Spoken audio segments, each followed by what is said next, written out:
반갑습니다. 송주준입니다. 일전에 제가 이재명 밑에 있는 잡스러운 인간들과 문재인 밑에 있는 잡스러운 인간들 이 둘의 차이점에 대해서 말씀을 드린 적이 있는데요. 이재명뿐만 아니라 그 밑에 있는 따까리라고 해야 될까요?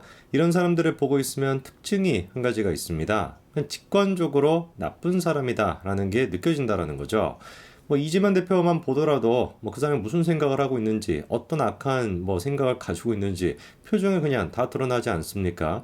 이런 면에서 봤을 때 이쪽에 있는 사람들은 좀 직관적이다라고 얘기할 수 있고, 반대로 문재인 쪽에 있는 사람들 같은 경우는 교묘하게 그리고 또 야비하게 자기의 악한 감정을 잘 숨기는 사람들이다, 이런 생각이 제가 좀 듭니다.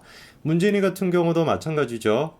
양산에 내려가가지고 할아버지 이렇게 수염 같은 거 기르면서 호호호 이러고 있다 보니까 사람 좋은 할아버지인 것처럼 보이고, 그리고 그 밑에 있던 사람들 조국이나 임종석이나 등등등, 우리 같은 사람들이 보기에 그 사람들의 본성이 어떤지가 느껴지지만, 정치에 관심이 없는 사람들 같은 경우는 어떻겠습니까?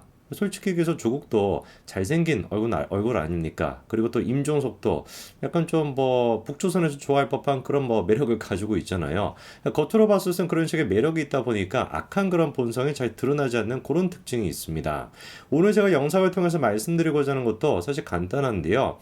그래가지고 이재명 쪽이 됐거나 문재인 쪽이 됐거나, 그리고 또 요즘은 문재인 대신에 이낙연이도 귀국해가지고 다시 활동을 하겠다라고 하고 있는데, 본질적으로 봤을 때는 고놈이지만 겉으로 봤을 때는 이런 차이가 있다라는 점, 그리고 이거를 가장 또 극명하게 보여주는 한 명에 대한 예시로서 오늘 제가 영상으로 설명을 해드리고자 하는데요. 그 주인공이 바로 김명수 대법원장입니다.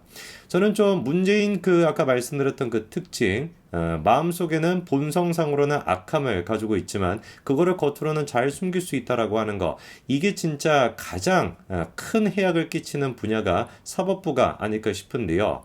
대법원장으로서 김명수가 보여주고 있는 이미지는 어떻습니까? 사실 정치에 관심이 없는 사람들한테 보여줬을 때는 대법원장처럼 생기긴 생겼어요. 뭔가 좀 답답해 보이고, 뭔가 좀 규칙이나 규 이런 것들에 철두철미할 것 같고, 인상으로 봤을 때는 그런 느낌이 있지 않습니까? 겉으로도 이재명 같은 그런 악함은 느껴지지 않은 좀 약간 푸근한 스타일이다 보니까 대법원장으로서 이미지는 분명히 잘 맞는 것 같아요. 그런데 그게 오히려 어떻다라는 거예요? 최악의 결과를 만들어낸다라는 것이죠. 겉으로는 그런 식으로 모습을 보여주면서 속으로는 그 악함을 가지고 대한민국 사법부를 파괴했던 사람이 바로 김명수 아니겠습니까? 지금 논란이 되고 있는 게 김명수의 문제점이 크게 두 가지가 지적이 되고 있는 상태입니다. 첫 번째 같은 경우는 거짓말을 했다라는 것이고, 두 번째 같은 경우도 마찬가지로 거짓말을 했다라는 것인데, 첫 번째 거짓말이 임성근 부장판사와 관련된 거짓말이었죠. 여러분들 기억하고 계실 겁니다. 민주당이 사상 초유 법관에 대한 탄핵소추안을 통과시키겠다라고 했었을 때, 그 전에 임성근 부장판사가 먼저 김명수에 가가지고 사의를 표했습니다. 사직서를 제출했죠. 몇 차례나 제출했음에도 불구하고 김명수가 그거를 받아주지 않았습니다.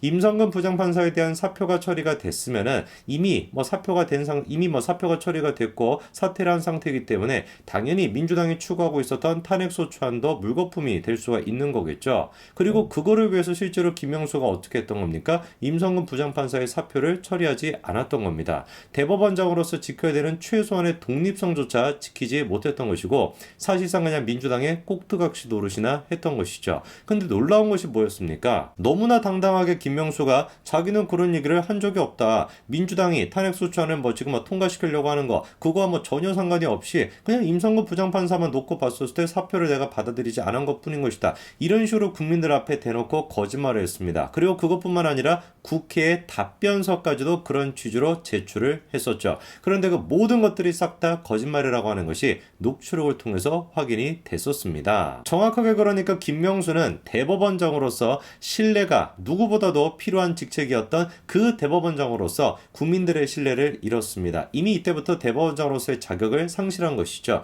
그럼에도 불구하고 끝까지 지금 이 순간에도 버팅기고 있는 상태인 것이고, 그리고 그것뿐만 아니라 이런 식으로 직무유기를 했다라는 것뿐만 아니라 국회에 제출했던 답변서가 허위다라고 하는 걸로 공문서 위조까지도 지금 수사를 받아야 되는 그런 상태입니다. 그런데 여기서 김명수의 거짓말이 끝나지가 않습니다. 김명수의 거짓말이 한 가지가 더 있는데요. 법원장 후보한테 법원에게 사퇴를 요구했음에도 불구하고 법원장 후보가 자진 철회를 한 것이다. 이런 식으로 거짓말을 했다라고 하는 논란이 또 있었는데요. 이거는 무슨 얘기인지를 들어보니까 대법원의 고위 관계자가 광주지법 판사들이 법원장 후보로 추천했던 A 부장판사한테 전화를 걸어가지고 법원장 후보에서 물러나 달라라고 이렇게 요청을 했다라는 겁니다. 그리고 이거를 무슨 고위 관계자가 지가 뭐라고 가가지고 저런 식으로 요청을 하겠습니까? 당연히 누구의 지시였다라는 거예요. 김명수 대법원장 지시에 따랐다라는 것이죠. 그런데 그럼에도 불구하고 김명수 대법원장은 뭐라고 얘기를 했습니까?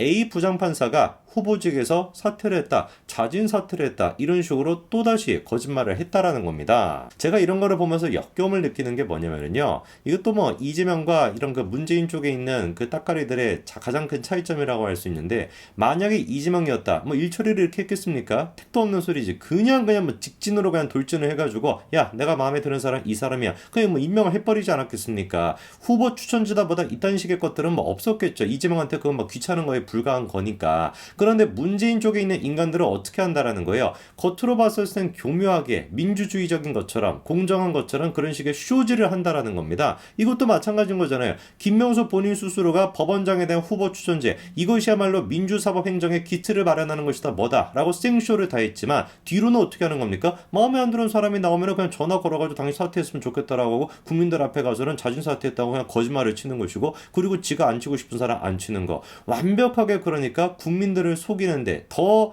뭐라고 할까? 교묘하게 속이는데 적합했던 인간들이 누구였던 거예요? 문재인 쪽에 있는 인간들이었던 것이죠. 제가 봤을 때 이런 식의 문제는 김명수 대법원장 혼자만의 문제가 아닙니다. 대법원 자체의 지금 문제라고 우리가 봐도 무방해요. 왜냐? 김명수의 그 거짓말에 대해 가지고 대법원에서 어떤 입장을 내놨습니까? 임성근의 사표를 반려한 것이 위법이라고 보기에는 모호하다. 이런 입장을 내놨습니다. 근거가 뭔지를 보니까 사표를 수리하지 않은 것이 위법이냐, 수리하는 것이 잘못된 것이냐, 이런 거에 대해 규정상 조금 분명치 않은 점이 있다, 이따위 소리라고 앉아있는데, 이게 지금 대법원장 김명수 혼자만 썩어버린 것이 아니라 밑에 있는 조직까지도 싹 다 그냥 썩어버린 거 아니겠습니까? 그거를 잘 보여주는 게 문재인 정권 내내 김명수에 대해 가지고 어떻게 수사가 제대로 진행이 되지 않았었죠. 그래가지고 1년 만에 윤석열 정부가 들어서고 난 뒤에 수사가 다시 재개가 됐습니다. 그런데 김명수 거짓말 의혹의 키맨이라고 할 수 있는 인간이 김인겸이라고 하는, 또 김인겸이라고 했는데 또 그 인간 떠올라가지고, 어쨌거나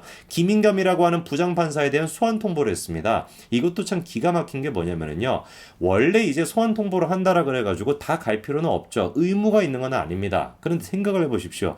이게 지금 사안도 사안인 것이고, 그리고 일반 사람이 아니잖아요. 김인겸이라고 하는 사람이 부장판사인 거 아니겠습니까? 사법부의 핵심적인 직책이 있는 사람인데, 상식적으로 생각해봤을 때 사안의 중요성이나 자기의 직책을 생각해봤을 때 검찰이 소환 통보를 하면 당연히 가가지고 성실하게 조사를 받는 게 맞죠. 그게 국민들의 상식인 거 아니겠습니까? 근데 이 인간이 지금 몇 차례나 검찰이 불렀음에도 불구하고 소환 통보에 응하고 있지 않다가 아예 그냥 검찰이 찾아갔다라는 거 아니에요. 이것도 특혜 아니겠습니까? 일반인 같았으면 찾아갔겠습니까? 그냥 구속을 때려버렸겠지. 찾아가가지고 조사를 받았다가 그 조사를 받고 난 뒤에 다른 사람 핵심 또 관련자과 조사를 하다 보니까 일치하지 않는 게 있어가지고 이번에 다시 저렇게 소환 통보를 한 겁니다. 그러면 1차적으로 검찰이 판단했었을 때 김인겸이라고 하는 사람이 했던 얘기가 맞지 않다, 뭔가 거짓말을 했다, 이런 식의 지금 인식이 있는 거 아니겠습니까? 당연히 그러면 김인겸이라고 하는 인간이 재차 지금 불렀으면 빨리 가가지고 조사를 받아도 지금 시간이 없을 것 같은데, 어떻게 된 것인지 이번에 또다시 어떻게 했습니까? 검찰 출석을 거부를 했습니다. 저는 이쯤 됐으면 김인겸이 됐거나 아까 전에 대법원이 됐거나 싹 다 이거 어떻게 봐야 되는 것이다? 직무유기에 대해서 김명수랑 공범이라고 봐야 된다라고 생각이 듭니다. 윤석열 정부의 검찰은 이 문제에 대해 가지고 그냥 단순히 아까 전에 대법원이 얘기한 것처럼 야 그냥 사직 그걸 받은 거냐 안 받은 거냐 이런 식의 차원의 문제로 볼 것이 아니라 직무유기, 더 나아가서는 문재인 정부의 사법부 점령, 아예 그냥 삼권 분립을 파괴했다라고 하는 직무유기, 그 관점에서 철저히 수사를 해서 관련된 인간 모두 다를 김명수와 공범으로 잡아 넣으시기 바랍니다. 그게 대한민국의 사법 질서가 바로 서는 첫걸음이 될 겁니다. 여기까지 말씀드리겠습니다. 감사합니다.